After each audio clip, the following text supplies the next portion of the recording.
Hey guys, my name is Rob, and today we're going to be unboxing and reviewing the GameSir Cyclone 2. This is a wireless controller compatible with PC, Switch, and mobile, both Android and iOS. Just a disclaimer, this controller has not yet been released in the US, and release date and pricing info have not been announced. I purchased this gamepad from a distributor on ABXY, which I'm not specifically recommending that you do, but regardless, the listing I purchased through is no longer active at the time of this recording. That said, I'm sure it'll pop back up on there again, so if you feel like taking a chance, good luck. I decided to give it a shot because I'm really excited to get my hands on this gamepad, especially after trying out the Tarantula Pro recently. So we're going to open it up, test it out, and see how well it stacks up. As I'm sure you saw on the Amazon page, this controller will be offered in two different colors, and like the Tarantula Pro, I'm sure there will be a version with and without the charging stand. This is the black version with no charging stand, as that was the only option available at the time when I purchased. The outer packaging is banged up and the inner packaging is kind of weird, so I'm a bit skeptical, wondering a little bit if this thing has been opened before. In the box we've got the controller, the paperwork, a USB-C cable, and a wireless dongle. The dongle looks just like the one that comes with the Tarantula Pro, with the GameSir logo on one side and a pairing button on the other. The USB-C cable is also the same, a 3-foot USB-A to USB-C, and not braided, just a standard cable. We've got the standard GameSir paperwork as well, so there's this info pamphlet with a QR code that will take you to GameSir's website. Then we have the GameSir sticker, the QC card, and then the giant stupid filled out instructions. Then finally the controller, which has plastic covering it, and then also foam rings protecting the joysticks, which is good. So I love the looks of the controller, all blacked out, and I like the accents. It's also semi-transparent, reminiscent of the Collide really, but it's not glossy like the Collide, so I like this much more really. It feels very similar as well, so if you've used the newer Collide or the Collide Flux, this controller is going to feel pretty familiar to you. This gamepad does have GameSir's MagRes TMR sticks, which is great because these are the same sticks that are in the Tarantula Pro, and they perform super well. It also has a mechanical D-pad, as well as mechanical ABXY buttons, which is a huge plus. That's one of the biggest downsides of the Tarantula Pro, in my opinion at least, that it has membrane face buttons. So one of the big advantages of the Cyclone 2. We also have the menu and view buttons, as well as a share button in the middle. We have the home button with the GameSir logo, and then the M or mode button, which is used for the on-the-fly programming and customization. I think the bumpers are membrane, but they do feel very nice, very clicky still, and easy to actuate anywhere on the button, so not bad at all. Then on the back we have the triggers, which are analog triggers with on-off trigger stops, just like the ones on the Tarantula Pro. So you get the mechanical mouse click triggers, which is great. And really my only complaint about these triggers is that for some reason they decided to make these a glossy finish. And that's literally the only plastic on the controller where they did that. And I just think they would look better if they were flat or smoked like the rest of the gamepad. You can see the pins here for the wireless charging stand, which again I didn't get with this controller, but I might pick up separately later if they offer it, since this is a smart charger like the one that comes with the Tarantula. And then as usual with GameSir, we have 2 rear buttons instead of 4 because GameSir hates me and doesn't want me to be happy. Or maybe they think most people don't care, I don't know. But I care. And then also we do have a 3.5mm headset jack, which is another thing we didn't get with the Tarantula Pro, so glad to see that. Something else I didn't mention because I just discovered it while messing around with the controller is that the thumbstick caps are actually removable. It doesn't come with any extras, but these are removable caps, they just pop off.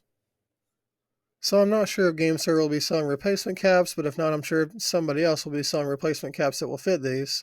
There could already even be some that are compatible, but I'd have to look into it. The more I look over this controller, the more similar it looks to the Collide I reviewed a few weeks ago. The shape of the outer case is exactly the same, so it's no wonder it feels so similar in hand. Literally everywhere, it looks like basically the same controller. Even the rear button design is the same, which typically on every GameSir controller they're a little bit differently shaped, but these are exactly the same.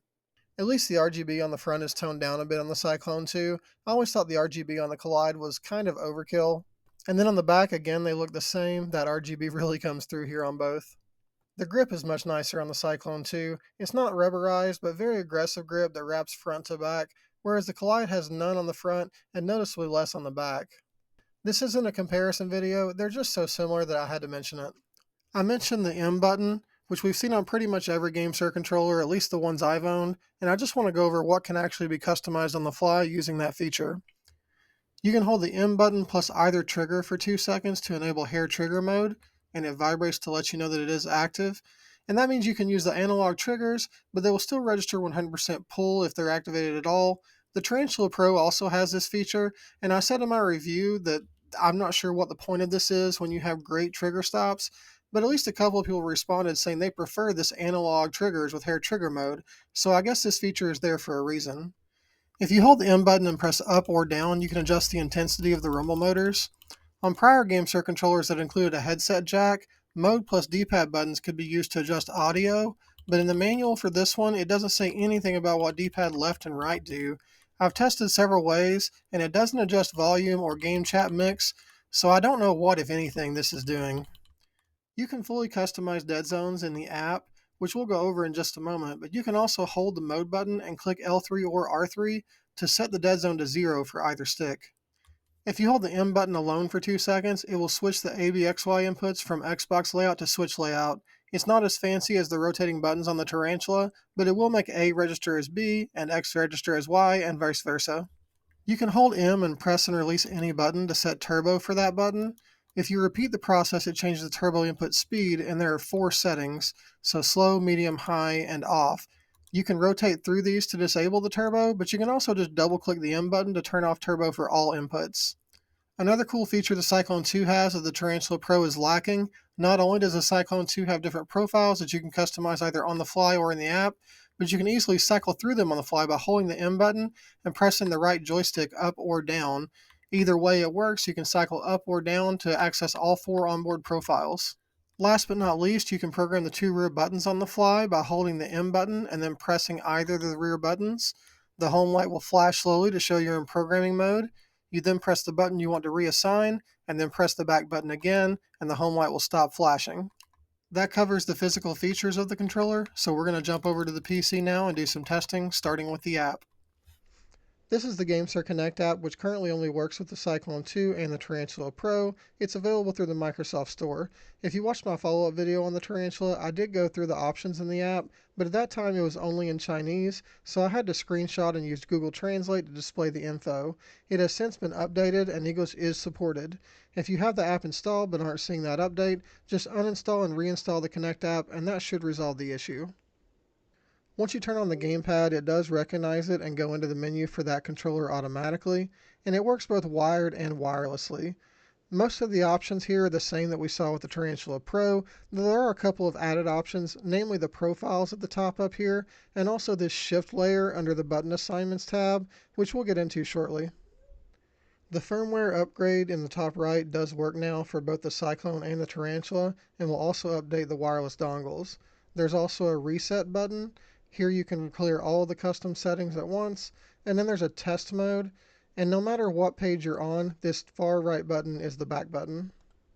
Again, you can do some customization from this home screen, but you can do more if you click on each tab. For example, you can reassign the rear buttons and the ABXY buttons from the home screen here, but if you open this tab, you can assign pretty much every button on the controller except for the home button and the mode button.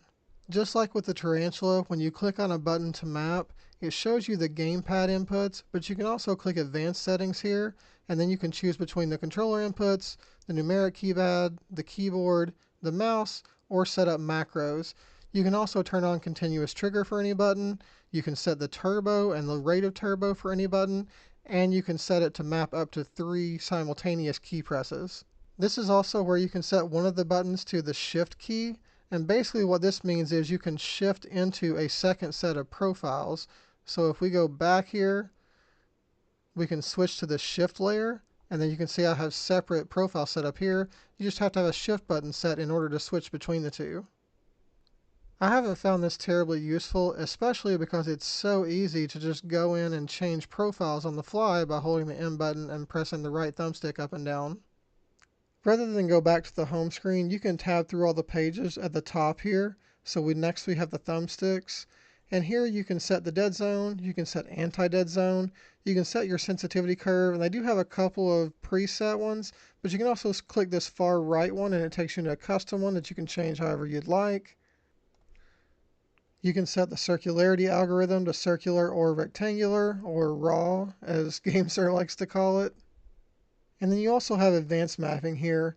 And in here, just like with the Tarantula Pro, you can change the output of the left or right stick depending on which one you're on to be the left stick, the right stick, or the D-pad. And you can set individual actions for each way these go. You can also set it as WASD so that you have left as A, right as D, up as W, down as S, and then pressing in on the stick would be shift. Although these you can also reassign however you'd like to. You can also set it as the mouse. And then regardless of what you have it set as, you can invert the X and Y axis independently. Then we have the triggers. You can set initial dead zone, anti-dead zone. You can set the curve adjustment, which again, they have a couple of preset ones, and you can also do a custom one. And then we have the hair trigger mode. I haven't messed around with this enough to figure out what adaptive and fixed modes really do, and I'm not really likely to do so since I turned on the trigger stops, and I'm super unlikely to ever turn them off again. Then we have the vibration settings, which you can set individually for the left and right, and then finally we have lighting. I missed this going over the features of the controller, but you can hold M plus the left stick left or right to switch between 4 different sets of animations. As far as the customization, it's divided into 4 sections, so you have the left and right RGB strips, the home button, and then also the indicator lights in the middle. You can pick between a bunch of different presets, adjust the colors for each section individually, change the brightness and the speed, and you can add keyframes, is what they're calling them here, which is basically another set of colors for all the buttons that it will then cycle or fade between. So a whole bunch of stuff basically. I also haven't tested this audio reactive mode. I probably won't because I just don't care about RGB settings. That pretty much covers it for the app. I think that's got everything. Oh, you can also change the report rate here, so between 250, 500, and 1000 hertz. I can't remember if that option is in the Tarantula Pro page or not. I'll check that later and let you know. Not that anybody's going to change this anyway. I'm just going to leave it on 1000 hertz. Speaking of 1000 hertz, that is the polling rate we're getting with the Cyclone 2 out of the box. This is both wired and wireless, which is what was advertised for this gamepad, so what we were expecting. Unlike the Tarantula Pro, I didn't need a firmware update for the wireless dongle to get 1000 hertz, but if you're not getting that out of the box, I would recommend checking for an update in the GameSir Connect app just in case. I also ran Stick Analyzer on the Cyclone 2, which is something I'll probably do for every gamepad I review in the future, because I think resolution numbers are much more important than people realize based on my experience with the controllers I've tested in the last couple of months. The Cyclone 2 results are very comparable to the Tarantula Pro at 1096, which makes sense since it uses the same MagRes TMR joysticks. Looking at Gamepad Tester, I set 2 different profiles to test a couple of things since we can change them on the fly. So this first profile, you can see that the sticks do have some jitter with dead zone set to 0. However, I can tell you that I've played a ton with this controller over the past week, and I have no drift in game even with the 0 dead zones. As far as the circularity test, I have both sticks set to circular algorithm on this profile, and you can see that we get a 0.1% error, which is what you should expect with TMR or Hall effect sticks on a circular algorithm. On the second profile, I'm going to change both over to a rectangular algorithm and then rerun that circularity test. And what you're going to see is about an 11% error rate, so we definitely are getting the rectangular input. These are very even as far as the inputs received in each corner, which you can see by the degree of shading. These modules are just about perfect. So conclusions. First, I know a bunch of people are going to ask me which is better, the Cyclone 2 or the Tarantula Pro, and the answer is that there's not a great answer. I think performance-wise, in terms of responsiveness and accuracy, they're very similar. For me personally, I'm definitely performing better with the Cyclone, but I think that's really just due to the offset stick layout, which I greatly prefer. I also really appreciate the mechanical face buttons on the Cyclone 2, and I can't get over my disappointment with having the membrane face buttons on the Tarantula. But again, that's also personal preference since a lot of people actually prefer the membrane buttons like on the Tarantula. Unfortunately, the stick layout and membrane buttons are the only physical differences between the two. The big takeaway for me here is that the Tarantula feels like a premium first-party controller, whereas the Cyclone 2 feels cheaper. The plastics used feel lower quality, and maybe it's the transparent shell or some kind of placebo going on here, but I feel like I'm in danger of breaking the Cyclone 2 if I hold it too tight, whereas the Tarantula feels like you could chuck it off of a roof and retrieve it and everything would still be in place. Disclaimer, I am not recommending you do this. Please don't throw your gamepad off the roof. The rear buttons on the Tarantula are textured to match the rear grip and almost flush with the shell, whereas the Cyclone 2 buttons are slick with no texture at all. They're more protrusive and less comfortable. They also feel kind of loose, and I notice this constantly while playing. The GameSir Connect app is also just way more useful with the Tarantula than with the Cyclone 2. As much as I hate the placement of the extra inputs on the Tarantula, at least it has them, and you can actually utilize some of the keyboard mapping features. But for the Cyclone, I really don't understand why it's set up in the Connect app at all. With two rear buttons and no other additional inputs, you're not going to be doing much with the keyboard inputs unless you're using gyro and reassigning the right stick inputs or something. I feel like the Cyclone 2 could have just been set up in the Nexus app because it doesn't really justify the extra features of the Connect app.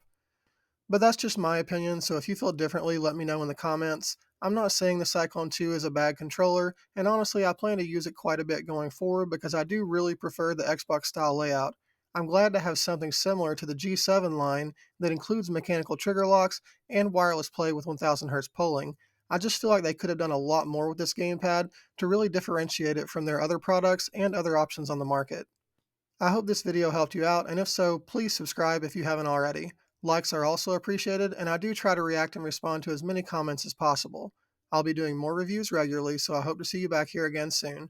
Thanks for watching.